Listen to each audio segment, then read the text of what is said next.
கலந்தீஸ் channel. இன்னைக்கு கலந்தீஸ் channel என்ன video அப்படின்னு பாத்தீங்கன்னா, நம்ம வந்து சட்னி அரைக்க போறோம். அதுவும் மிக்சிலலாம் இல்ல, கிரைண்டர்ல இல்ல, செக்குல வந்து சட்னி அரைக்க போறோம். என்ன சட்னின்னு பாத்தீங்கன்னா மணத்தக்காளி கீரை சட்னி. எப்பவுமே வந்து மிக்சியில அரைக்கிறோம், கிரைண்டர்ல அரைக்கிறோம். அதெல்லாம் வந்து நம்ம பிஸி டைம்ல வந்து செக்குல எல்லாம் அரைச்சிட்டு இருக்க முடியாது, செக்கு அம்மிலாம். பட் வந்து அதுக்குன்னு ஒரு டேஸ்ட் இருக்கு. செக்கு அம்மி அதே ரெசிபி தான் நம்ம செக்லயும் அம்மிலையும் பண்றப்ப கண்டிப்பா அதுக்குன்னு ஒரு டேஸ்ட் வந்து வித்தியாசம் இருக்கு. ஸோ என்னைக்காவது ஒரு நாள் ரிலாக்ஸா டைம் கிடைக்கிற அன்னைக்கு இந்த மாதிரி கல்லில் அரைச்சு சாப்பிடுறது, அம்மியில் அரைச்சு சாப்பிடுறது இதெல்லாம் செஞ்சு பார்க்கலாம். கண்டிப்பா அந்த டேஸ்ட் நமக்கு பிடிக்கும். அது இல்லாம அது நல்லதும் கூட. ஸோ இன்னைக்கு வந்து மணத்தக்காளி கீரை துவையல் வந்து நான் செக்ல அரைச்சு காமிக்கிறேன். வதக்கிட்டு எப்படி செக்ல அரைக்கிறது அப்படிங்கறது உங்களுக்கு இன்னைக்கு காமிக்கிறேன்.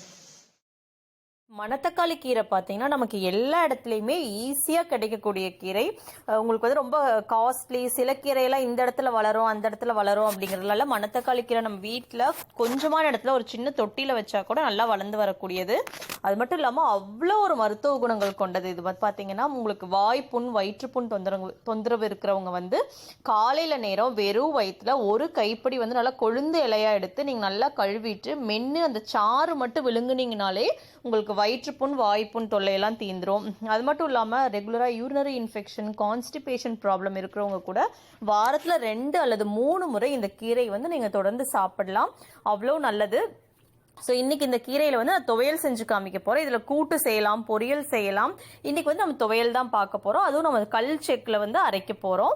எண்ணெய் நல்லெண்ணெய் விட்டுக்கோங்க. 1 டேபிள் ஸ்பூன் உளுத்தம் பருப்பு நல்லா பொன்னிறமாக வறுத்துக்கோங்க, நல்லா ஃப்ளேவர் வர அளவுக்கு. கூட காரத்துக்கு ஏற்ற அளவு காஞ்ச மிளகாய் சேர்த்துக்கோங்க.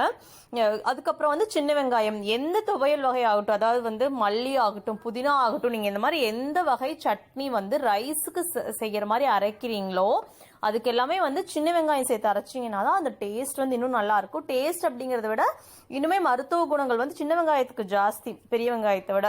அதனால கீரையெல்லாம் செய்யறப்ப நீங்க சின்ன வெங்காயம் சேர்த்து செய்யறது வந்து இன்னும் நல்லது. வெங்காயமே வந்து ரொம்ப டீப் ஃப்ரை பண்ணக்கூடாது. சின்ன வெங்காயம் எப்போவுமே உங்களுக்கு வந்து ஓரளவுக்கு 3/4 பதம் வதங்கினாலே போதும். இதை எடுத்து வச்சுக்கோங்க. மறுபடியும் 1 ஸ்பூன் எண்ணெய் விட்டு நல்லா வாஷ் பண்ணி வச்சிருக்கிற மணத்தக்காளி கீரையை வதக்கிக்கோங்க. மணத்தக்காளி கீரை எல்லா கீரையுமே பார்த்தீங்கன்னா உங்களுக்கு வதக்குறப்போ நம்ம குவான்டிட்டி நிறைய எடுத்த மாதிரி இருக்கும். வதங்கினதுக்கப்புறம் ரொம்ப சுருங்கிரும். பட் அந்த அளவு போதுமானது. நல்லா வதங்கிடுச்சு. ஆக்சுவலி கீரை வகைகள்லாம் பார்த்தீங்கன்னா நிறைய பேருக்கு டைஜஷன் ப்ராப்ளத்தை கொடுக்க, ஏன்னா கொஞ்சம் கடினமான உணவு அப்படிங்கிறதுனால. அதனால நல்லா வேக வச்சோ இல்லை வதக்கியோ நீங்கள் சேர்த்துக்கோங்க. அப்போ அந்த தொந்தரவு இருக்காது. இது நல்லா வதக்கியாச்சு. இப்போ இதுக்கு தேவையான தேங்காய், உப்பு எல்லாமே சேர்த்து நம்ம அரைக்க போகிறோம். புளி நீங்கள் இந்த மாதிரி சூடாக வெங்காயம் வதங்குறப்பே உள்ளே போட்டிங்கன்னா உங்களுக்கு அரைக்கிறப்ப புளி நல்லா அரைப்பட்டுரும். அதுக்காக தான் புளியும் உள்ளேயே சேர்த்துட்டேன். தேங்காய் வந்து 1 மூடி எடுத்திருக்கேன். நல்லா காஞ்ச தேங்காய் எடுத்துக்கோங்க. நீங்கள் எந்த துவையல் வகை ரைஸ்க்கு அரைக்கிற மாதிரி இருந்தாலுமே ரொம்ப இளநி தண்ணி விட்டு வர தேங்காயாக இல்லாமல் ஓரளவுக்கு முத்தல் காயை எடுத்துக்கிட்டிங்கன்னா உங்களுக்கு நல்லா டேஸ்ட்டாக இருக்கும். ஸோ இப்போ இதை அரைச்சிடலாம். அரைக்கிறது பார்த்தீங்கன்னா எப்பவுமே மிக்சியில தான் அரைக்கிறோம். ஃபாஸ்ட்டாக நம்ம எப்பவுமே பிஸியாகவே தான் இருக்கோம். நமக்கு எல்லா டைமும் நம்ம பிஸி லைஃப் வந்து அப்படியே தான் போயிட்டு இருக்கு. பட் என்னைக்காவது ஒரு டைம்ல இந்த மாதிரி ரிலாக்ஸாக உங்களுக்கு கிடைக்கிறப்போ ஆட்டுக்கல், அம்மி இதெல்லாம் யூஸ் பண்ணி சமைச்சு பாருங்க. உங்களுக்கே ஒரு ஃபீல் நல்லா இருக்கும். எனக்கு வந்து எஸ்பெஷலி புதினா, மல்லி, அப்புறம் இந்த மாதிரி மணத்தக்காளி துவையெல்லாம் ரைஸ்க்கு அரைக்கிறப்போ நல்லா கல்லில் அரைச்சு நல்லா மதியம் சூடான சாதத்தில் நெய் போட்டு சாப்பிட்றது ரொம்ப பிடிக்கும். அதனால ஊருக்கு எப்பெல்லாம் போறனோ அப்பெல்லாம் இதை மிஸ் பண்ணாமல் நான் ஃபாலோ பண்ணுவேன். இந்த மாதிரி இப்பெல்லாம் வந்து சின்ன செக்கு அம்மியெல்லாம் நமக்கு கிடைக்குது. நம்ம இங்கிருந்து வேற இந்தியா விட்டு வெளியே போற மாதிரி இருந்தா கூட ஹேண்டியே எடுத்துட்டு போற அளவுக்கு இப்போ அதே நல்ல கிரானைட்ல அந்த மாதிரிலாம் வந்துருச்சு. ஸோ அதனால நம்ம அபார்ட்மெண்ட் லைஃப் ஸ்டைல் இல்லை வந்து நம்ம ஒரு சின்ன வீட்டில் வெளியில நம்ம ஓன் ஹவுஸ் இல்லாமல் குடியிருக்கிற மாதிரி இருந்தால் கூட நம்ம வாங்கி ஒரு இடத்துல வச்சுக்கலாம். என்னைக்காவது ஒரு நாள் வந்து நம்ம இதில் அரைக்கலாம்.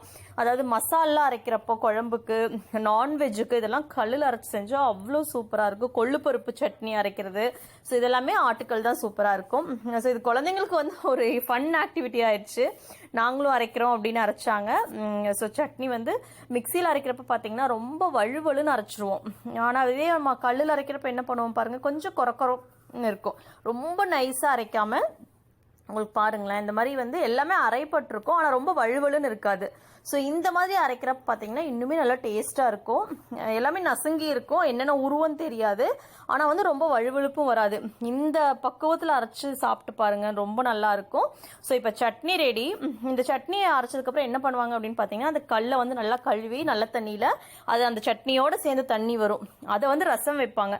எங்கள் அம்மா மல்லி சட்னி அரைச்சாலும் சரி, புதினா சட்னி அரைச்சாலும் சரி, அந்த தண்ணியில் வந்து ரசம் வைப்பாங்க, அவ்வளோ சூப்பராக இருக்கும். ஸோ அந்த ரசம் ரெசிபி வந்து நான் இன்னொரு நாளைக்கு ஊருக்கு போகிறப்போ உங்களுக்கு செஞ்சு காமிக்கிறேன். ஸோ இந்த மணத்தக்காளி கீரை துவையல் வந்து நீங்களும் செஞ்சு பாருங்கள், முடிஞ்சால் கல் செக்கில் செஞ்சு பாருங்கள். செஞ்சு பார்த்துட்டு எப்படி இருந்துச்சு அப்படிங்கிறதையும் வந்து கண்டிப்பாக என்னோட ஷேர் பண்ணிக்கோங்க. கலந்தி சேனல் நிறைய இன்ட்ரெஸ்டிங் வீடியோஸ் போட்டிருக்கோம், தொடர்ந்து பாருங்கள். கலந்தி சேனலில் ஃபாலோ பண்ணணும்னு நினைக்கிறவங்க ஒவ்வொரு செவ்வாய்க்கிழமை மற்றும் வெள்ளிக்கிழமை ரெகுலராக நம்ம வீடியோஸ் போட்டுட்ருக்கோம், மிஸ் பண்ணாமல் பாருங்கள். ஸோ தேங்க்ஸ் ஃபார் வாட்சிங் கலந்தி சேனல். Thank you, by.